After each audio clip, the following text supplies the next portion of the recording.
Swapping charging cables on the Infuse Flex. 1.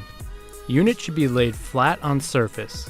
Use provided specialty L-key tool to remove Torque's security screw located on left side, underneath the monitor.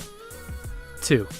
Pull on the upper left corner of hinged monitor frame to swing open.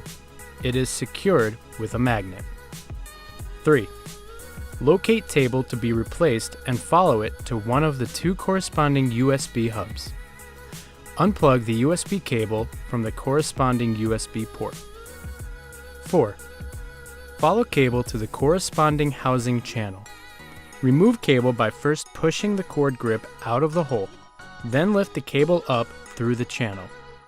Note: pliers can make it easier to remove or install cord grips by squeezing tab. 5. Pull the tab on the cord grip to release the cable. Insert new cable and tightly squeeze cord grip closed. 6.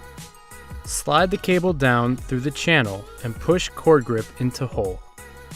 7. Plug USB cable into open USB port. 8. Swing hinged monitor frame closed until magnet makes contact. Secure frame with L-key and security screw.